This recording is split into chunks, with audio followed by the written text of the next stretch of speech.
How are you? Is that not the craziest show you've ever seen? It's, oh my gosh, so much to discuss. My name is Stacey Wilson-Hunt from New York Magazine and Vulture. I'm very honored to be here to speak to the cast of American Gods, so I'm going to bring them up one by one. First is Ricky Whittle.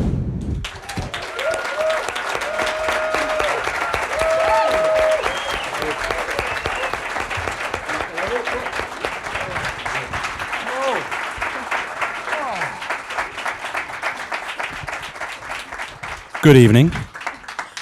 Next up is Ian McShane.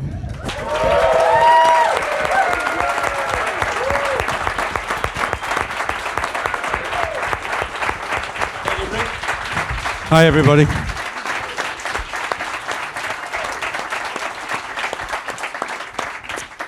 And Emily Browning.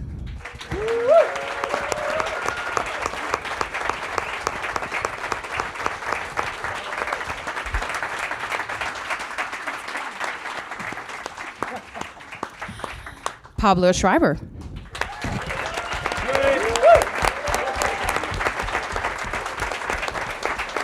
Big man.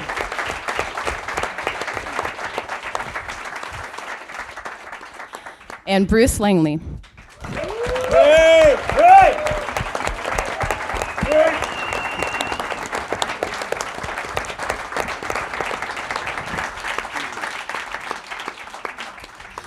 Welcome, everyone. How are you doing?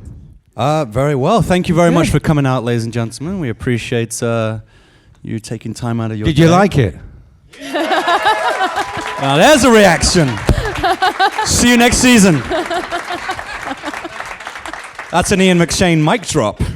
There you go. That's how we start. This is a lively group you guys are going to discover very, very shortly. Yeah, we're not your normal cast. We get on very well. We're very rambunctious and crazy. We love each other. It's about to kick off. We love it. We love that. So before we get into the show, I wanted to ask each of you, what was your big break as an actor? Who or what gave you your big break? American Gods. Because I'm a 6-year overnight success. 20-year overnight success. No, I think my first one was a show back in the UK called the Dream Team, which for Americans I think runs along the same lines as any given Sunday meets Friday Night Lights with soccer. And I looked like a footballer, a soccer player, so they kind of sent me along. I was studying law at university, and I went along because I looked like a player, and I blagged it. Really? You know My dad was a pro. You don't look anything like that. Why'd you have to bring that up? But I'll always give thanks to Terrence Maynard, who was the character who was the guy who played my father in that show, because in the audition, he grabbed me and threw me against the wall and screamed at me during the scene. And this was my first, kind of stint at acting, and he scared the shit out of me. And the casting director was like, "That was amazing. You looked really scared." And I didn't tell them, but I really was, because I was like, "Who's this dude touching me?" So I owe the beginning of my career to Terrence Maynard, who scared the crap out of me in my very first audition. And from then on, he taught me, he gave me lots of advice on set. And, it's an industry where you can keep on learning till you're old and grey and till you don't want to do it anymore. And it's... Excuse me. I wasn't even going to look. Enough now. I didn't even start out you once. I didn't start out you once. We found out how you started. How did you start, Emily? No, what about you? I'm ignoring Is this on? it. It's too long TV's ago, I TV's can't on. remember. You can't? Pre-TV. I took a morning off drama school, said I was going to the dentist and went on an audition for a movie when I was 18 and got the part, and then they threatened not to give me my certificate from the Royal Academy of Dramatic Art, a certificate that says you can act. What the fuck does that mean? It's true, they did. But they gave it me. And it was signed by Sir John Gielgud, who later I worked with, and I said, "You told me I could act, Sir John, so thank you very much indeed." So that was my break. You do have a story. That's a great story. That's much better than mine. We are not here to judge your stories, ladies and gentlemen. Judging. So when you say big break, you mean first? Sure, first opportunity, first thing that got you noticed or that made you inspired. I went to a little sort of hippie commune school with about 40 kids that was parent run, and we did Shakespeare plays every term. I think I played Lady Macbeth when I was 11, which was, I remember getting very annoyed because no one else was taking it seriously, and I was very, very serious about it. I think one of the parents at the school was an actor who knew a casting director that was casting a Hallmark telly movie called The Echo of Thunder, which was like, it was an American production. It was like the American idea of what Australians are. So it was about a dingo, and there was a rattlesnake, and it was like... Was Skippy in it? Yeah. And yeah, I was 8 years old, and I got asked to audition, and my parents didn't want me to, but I was very pushy, I guess, and we made a deal that if I got the part, I could keep acting, but if not, I had to wait till after school, and I got it. So that was what I did. And actually, I mean, it was kind of a cheesy Hallmark movie, but Judy Davis actually played my mother in it, so that was pretty cool for my first experience. My first big break, I would say, is probably The Wire, to which I'm eternally grateful to Alexa Fogel, who was the casting director on that, and Robert Colesbury, who was the producer that pushed the season 2 storyline forward, and David Simon, obviously, for allowing me to do it. But my very first audition is a better story, which is when I graduated from acting school. I went to Carnegie Mellon for 4 years, and we do something called Leagues, where you do your audition for a whole bunch of casting directors and agents and stuff. And you get a checklist afterwards of all the people that want to meet you, and they leave off all the people who don't want to meet you, obviously. And so you get to go, and one of the checklists on my page was the New York Shakespeare Festival. Shakespeare in the Park in New York. And at the time, it was run out of the Public Theater, and it was being cast by Jordan Thaler and Heidi, I forget her last name. Thank you, Griffith, Heidi Griffith. Wow. And well done. So I went to my very first professional audition, first time ever. And in college, they make you learn, they made us learn Shakespeare monologues to have prepared and ready to go for this exact occasion. And me being the idiot that I am, I thought I didn't really like the ones that I had prepared in college. And so I decided to learn a new one. I'm like, you know what? Let's do. I've always liked Mercutio, so I wanted to do the Mabe. Queen Mab hath been with you. And so I memorized that overnight, and I'm like, okay, I'm ready. I'm gonna do it. And I go in, and I'm getting ready to perform for Jordan, and I get 3 lines in, and I go up on my lines. I just completely forget. And he's like, it's okay. Don't worry. Just, start again. Do it again. So I go back and I start doing my Mercutio again. And exact same place I go up again. This is my first professional audition, and I've now forgotten my lines twice in front of 2 of the preeminent casting directors in New York City. Jordan Thaler, and this is part of the reason why I'm still an actor, gets up. He says, would it help you if you had a copy of Shakespeare's complete works in front of you? So I think that might help, I think that'd help. He walks up to his office, which is 2 floors above where we were doing the audition, gets me the complete folio of Shakespeare, puts it down right on the Mercutio speech, and I proceeded to read the speech in the way that I had, prepared it and performed it. And I ended up being cast in the non-equity ensemble for the New York Shakespeare Festival, and spent the whole summer playing Jeffrey Wright's servant in Julius Caesar. So that was my first audition. In terms of mainstream exposure, I mean this. But I mean, but other than that, like from the age of 5, when everyone else was off playing football, I was like flying X-wings and slaying dragons with my mates, way past when it was acceptable. Then University of Kent, 3 years of drama and theatre. Did Queen Mab as one of my speeches actually for classical texts. Yep. And a year of physical actor training and performance, which is a lot of physical training, basically theatre school with a lot more sweat. Then just the short answer is just as much theatre as I could get my grubby little mitts on, and then a strange protracted story involving a bit of theatre in East London that eventually culminated in me getting this role, and now I'm here, lol. Brucey, can I ask you? Brucey, can I ask you a question? No. Where were you when you found out that you got the role for American Gods? That's what I was going to ask, yeah. Is there a story behind that? So I'm going to provide some context. Right before I found out that I got this role, I was temping night shifts in office as admin assistant and just temping generally and doing kids parties at the weekend. So that needs qualifying. dressed full Jedi or superhero, usually Jedi, and like basically, here's a room full of 30 kids, see you in 2 hours. And I loved it. It was great. And I had just been to Essex to pick up a couple of suitcases worth of lightsabers and a Shaggy Doo costume, because of course. So I literally, and some loo roll to wrap the kids up as mummies, because why not? And so I was literally on my street corner in North London, just walking along, so suitcase, Jedi stuff, Scooby-Doo stuff. Get a phone call, I'm like, can't answer that, I'm carrying my suitcase as a kid's stuff. About 5 seconds later, get another phone call, I'm like, oh, bloody hell, all right, fine. So pop down the things, pick it up, so my manager like, you got the role! I'm like, oh, fuck, okay. And the long and short of it was, so in 9 days, you're moving to Toronto for half a year. And that was about a year and a half ago. Yeah. And he didn't go to the kids' Didn't go to party. the kids. He didn't. He let them didn't down. see the kids. He's so LA. Left those kids. They're still So waiting. LA. We'll grass They're you still up. waiting. They're still waiting. There's still a suitcase of lightsabers sitting somewhere in Essex. I made sure that the party was covered. Bruce, I was in Toronto. What do you want? Changed. I could Skype it in. You've like, changed. So LA. Yeah, but Brucey, we always said, if this gig doesn't work out, you can always be a travel guide in Toronto, because you spent more time there than anybody in the cast, didn't you? You were there 5 months before you even started work, right? He was. They wouldn't fly him back to England.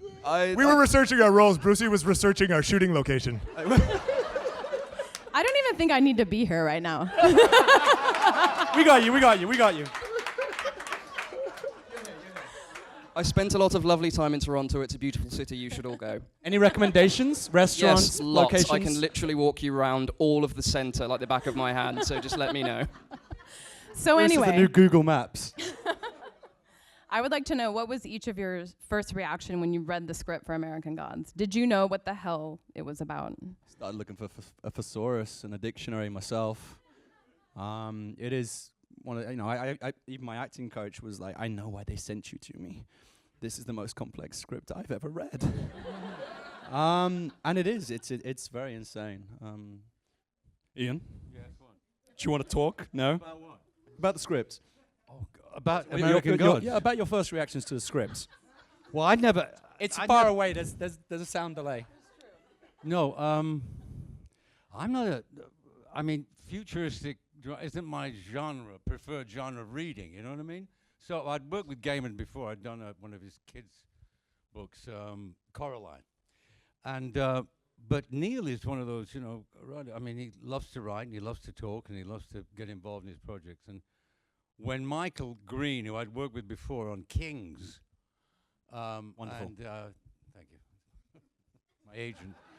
And when I read it, I said, well, I better read the book first, I guess. So I read the book, and I kind of liked it, didn't you? Because I think, unlike Emily, no, because Just talk amongst yourselves. no, we will absolutely. It's the only way to do it, because I sort of thought, what a great idea for a TV show, because the book isn't a normal novel. It doesn't go from A to B or whatever. It goes all over the friggin' place, like the TV Very show does. schizophrenic.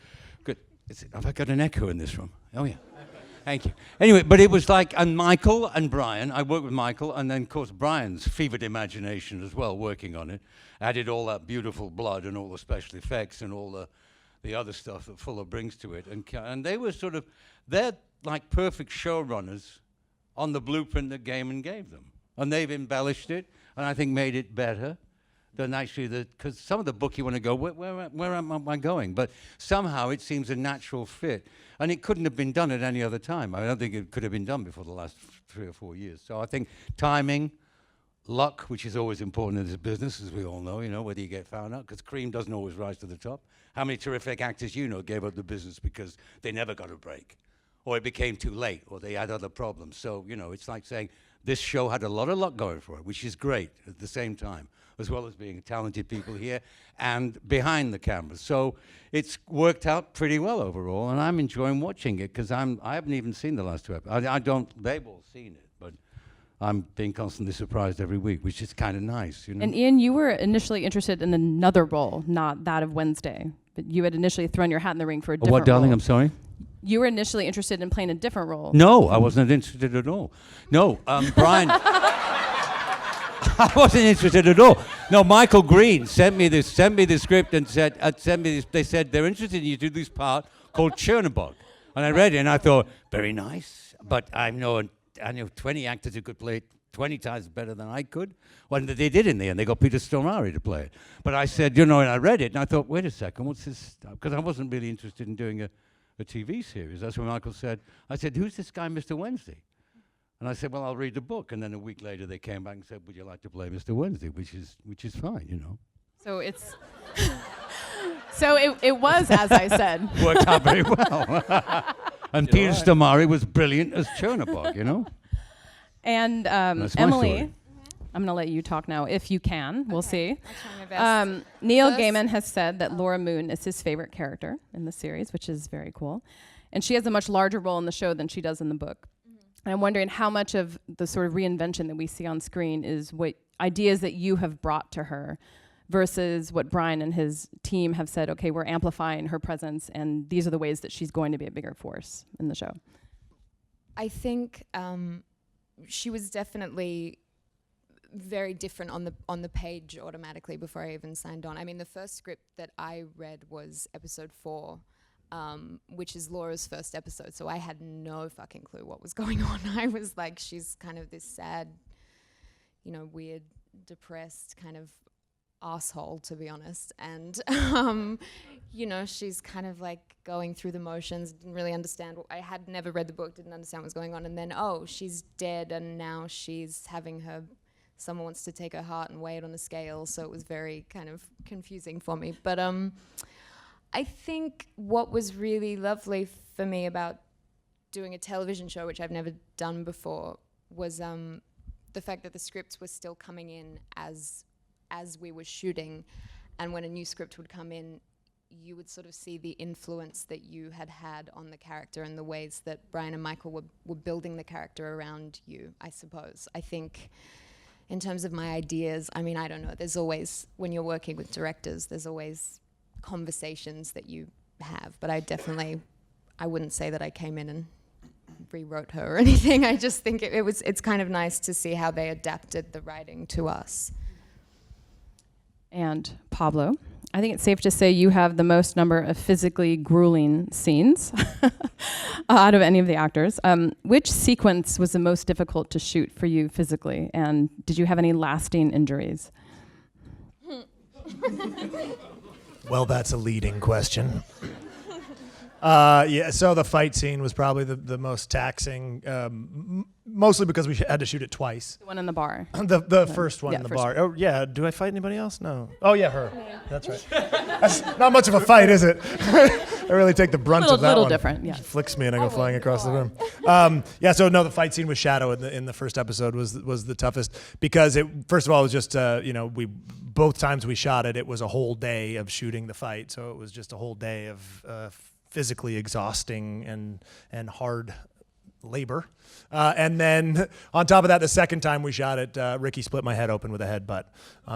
You say that like it was you headbutt me. It's true. I did slam my head into Ricky's, and in his defense, he didn't bleed and I did.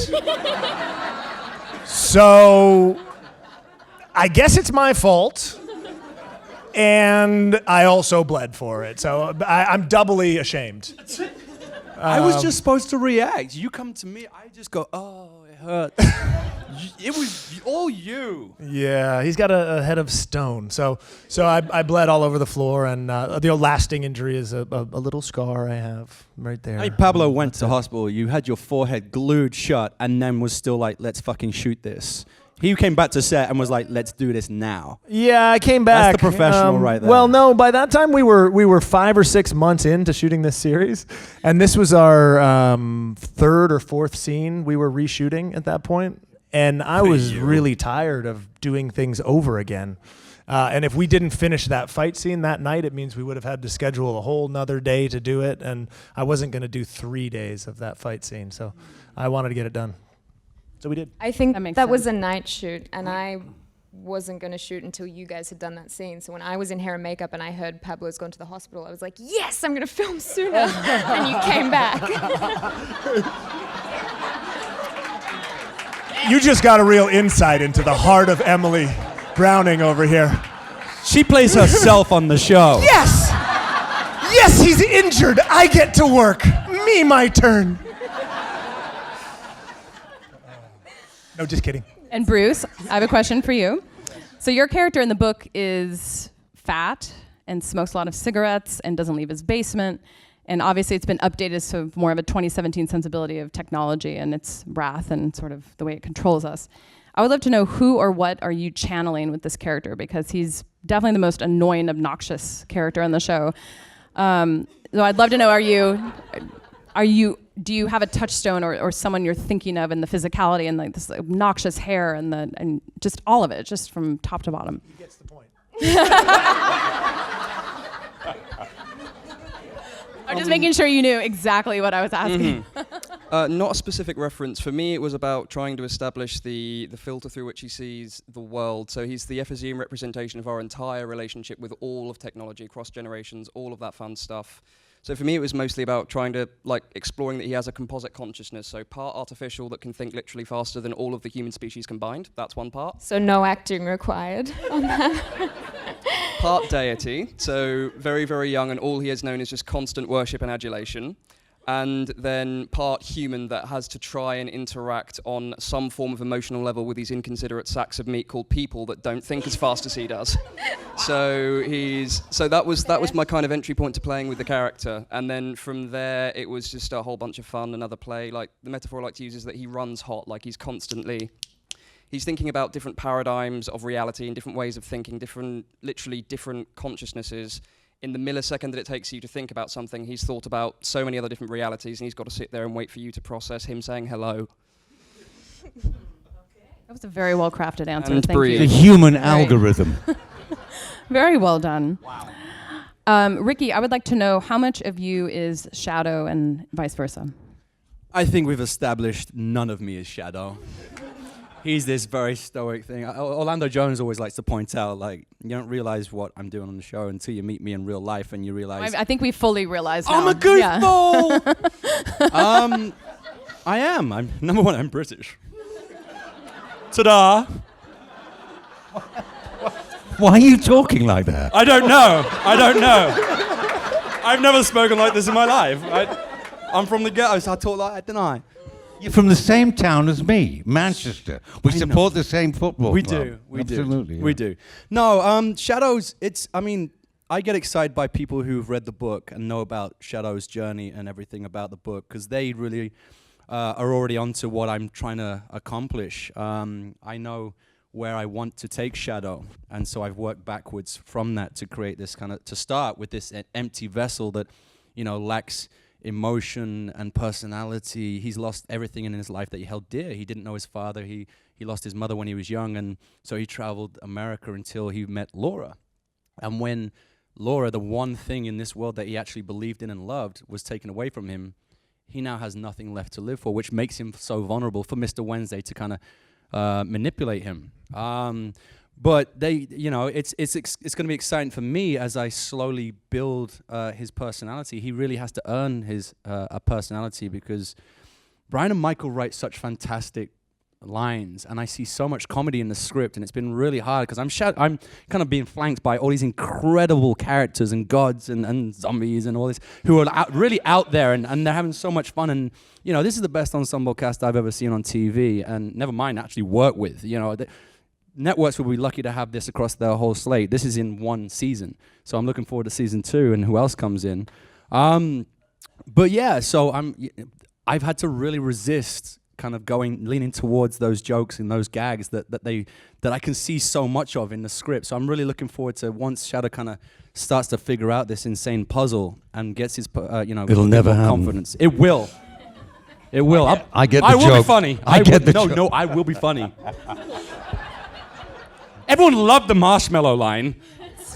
No. So yeah, I'm looking forward to kind of. No, I think building Rick's it. got the toughest part because his character reacts to everything. He's not a proactive character, but that'll change in season 2. We hope.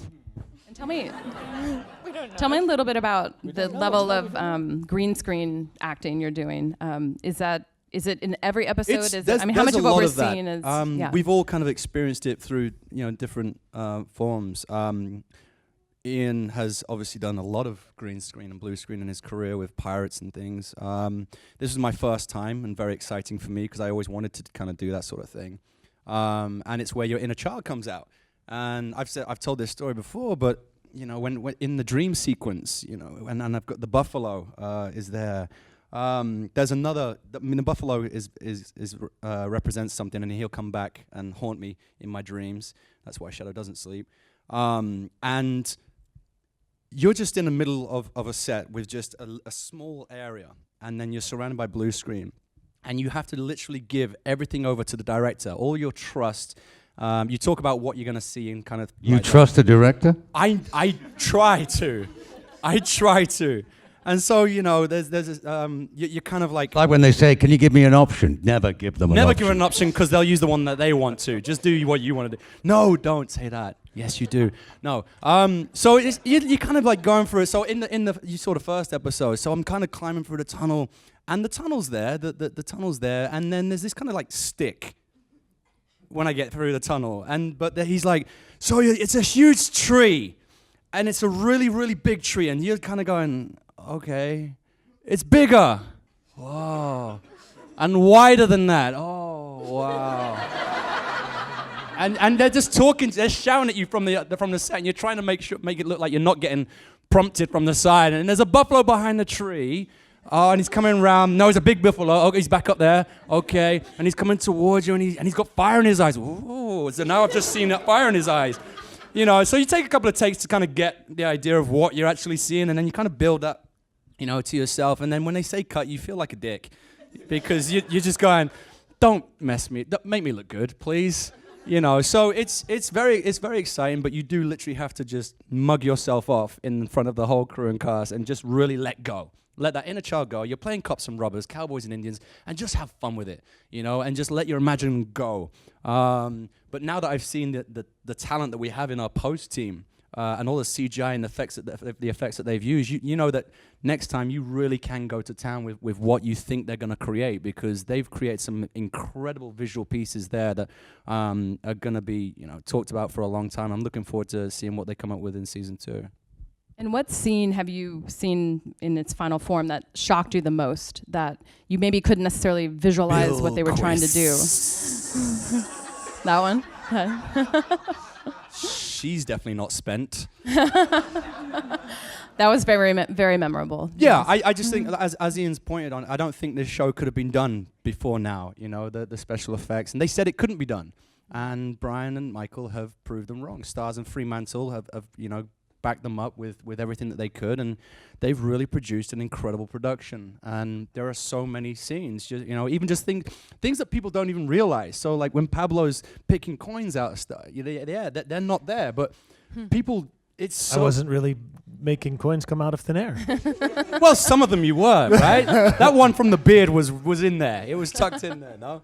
No. The nice thing about this show, though, is when you see things that you have nothing to do with, like all the coming to America sequences, like the one tonight, the Vikings, the one that was last Sunday, which the Mexican Jesus, which I thought was extraordinary, and Orlando's turn as Mr. Nancy in the slave ship.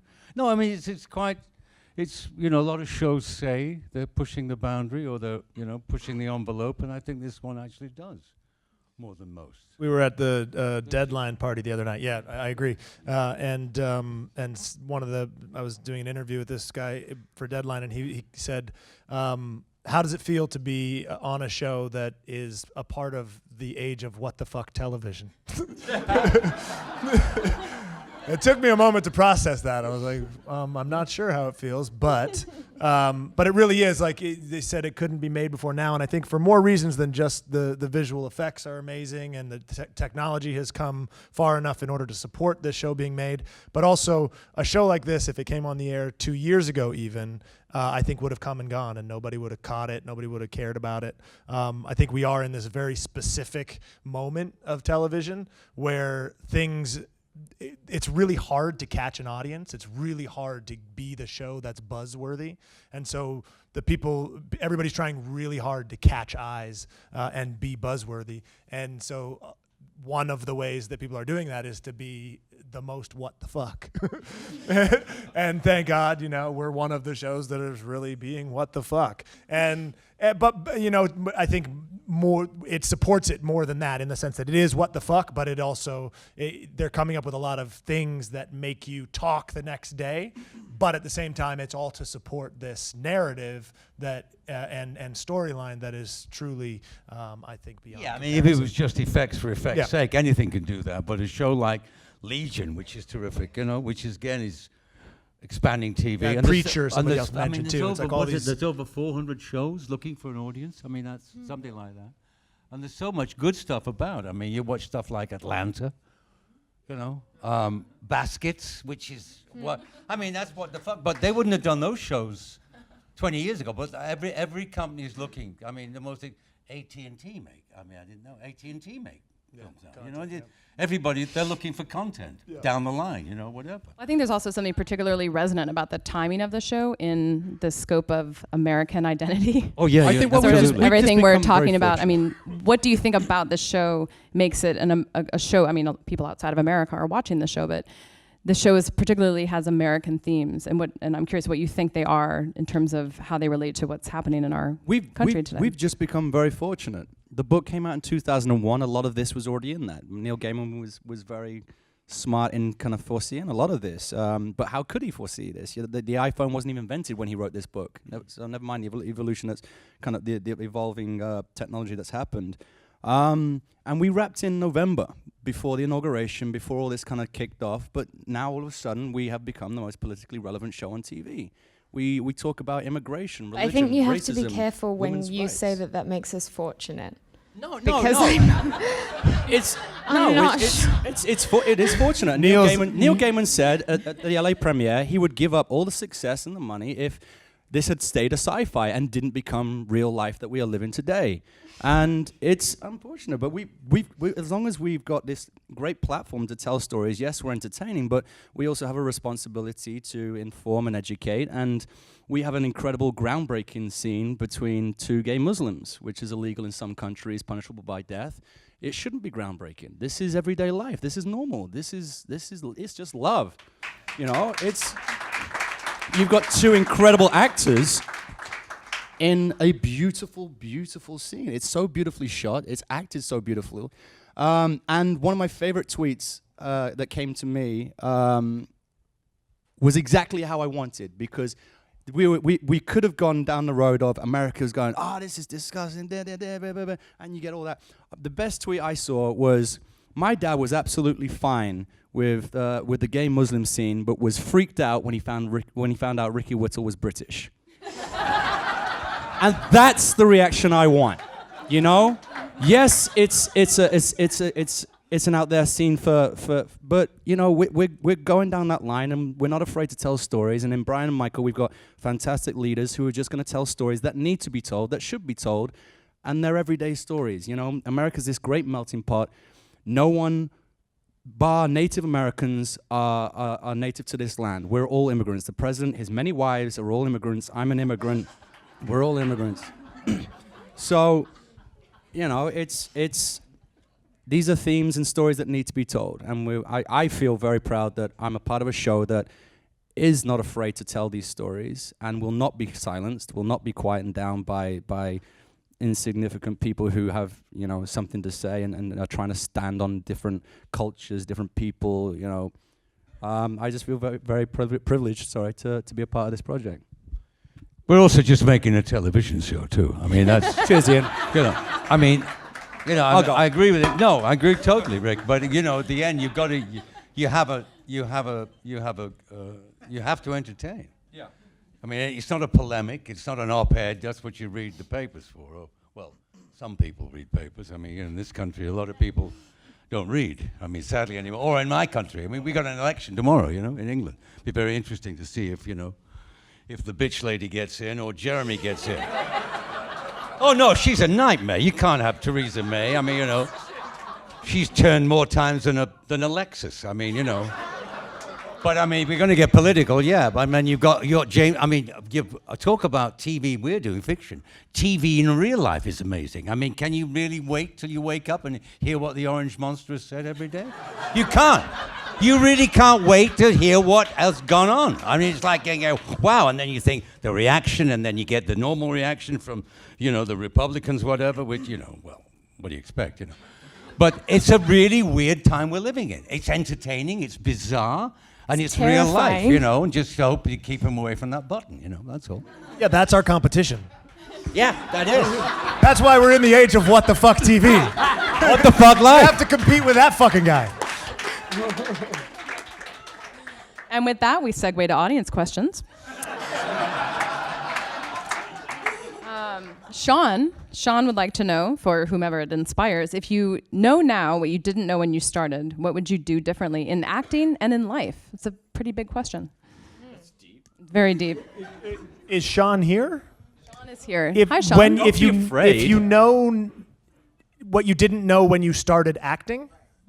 Got it. Kind of deal. I like that. It could be about the business. It could be about, you know. I would tell myself to chill the fuck out. Personally, the biggest thing that has happened, and we can only speak from the experience that we have. So, you know, we should really let Ian McShane talk here for a little bit. But I'll go real quick, which is the biggest turning point in my career was having kids.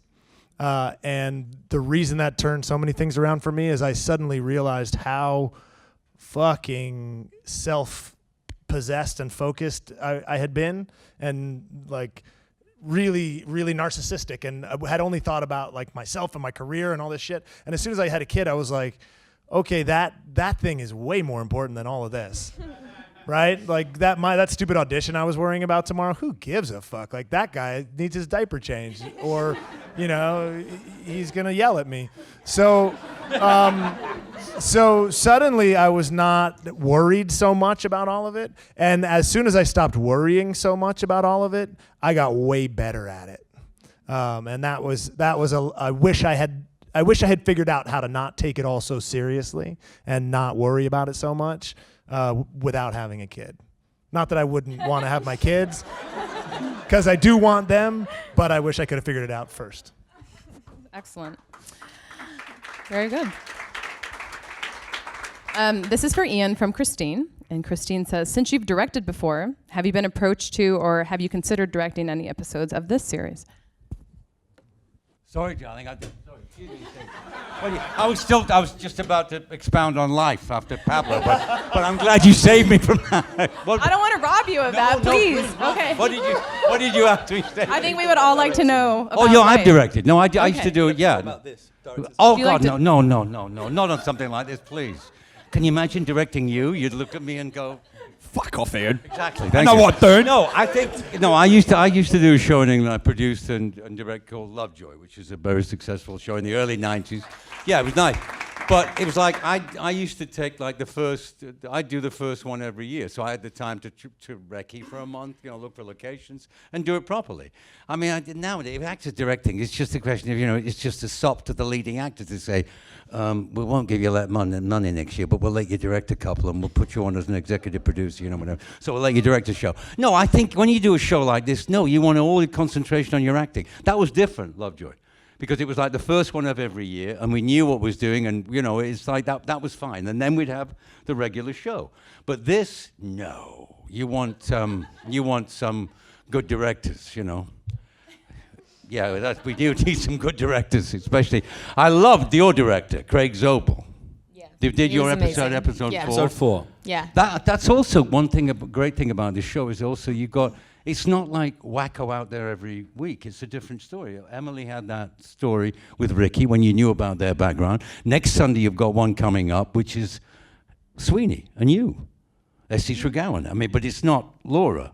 It's a standalone story, but it's not Laura, but it could be. So it's hinting at things. So the show is complex, and when you see it done afterwards, you know, there's so many things that are added onto it. And we had a really complicated one this year because we originally had 2 episodes which were combined in one because of reasons of time and also because they figured out halfway through, I mean, my character was, you know, Mr. Wenz, who's really owed it. They announced him originally in episode 4. Spoiler alert. Well, Just watched episode 1. what? They announced it last week who I was, and nobody batted an eyelid, which was great when she says Odin's rocket, whatever, because it goes right over the audience. Enough of when they say, oh, you're giving it away, social media, oh, you're giving everything away.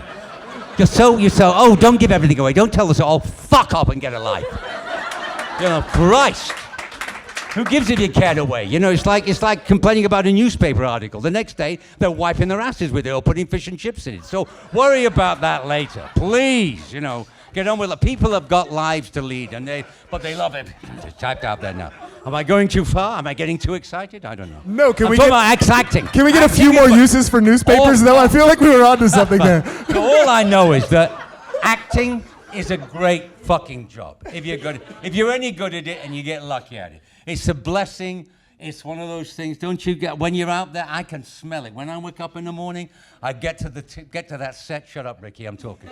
Get to this. I can see out of both my eyes and my ass at the same time. You should know that by now. Get over there. You're in my light.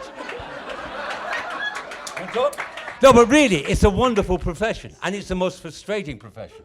But you know, but it is. It's a wonderful. And if you're not, and sometimes you think, wow, but. It's a great gig, you know. When you get something like this, you appreciate it. And why spoil it by trying to go the other side of the camera? Let them get on with it, and you're giving everything from this side. You know, when it's a show like this, which is creative from all points of view. Also, filming is the most socialistic of all professions, especially acting-wise, because you depend on everybody. You depend on the grip, you depend on the wardrobe, you depend on the makeup, because it's all there to make you look good when that moment comes. When they say, you know, when you've done the rehearsals, when you've done all the stuff, they've lit it, and then they go, and then's your moment. Then's when you are on there. And that's when you do it. And after that, it's, you know, whatever. And but it's a great job. You know, and I realized when you asked me before, yeah, I love it. You know, and thank God, my dad was a professional soccer player, a very good one. If I'd done that, I'd have been out of work for 40 years. You know, it's the only profession where you're going to get old and they go, oh God, you get older, you get better, you get so distinguished and get money. Not so much for a woman. Women have much more problem time with it, which I've never understood, but that's our, you know, male-dominated society, which is fine for now, but we're soon to be overtaken by Wonder Woman, and that's it. I'm going. I'm off. Woo!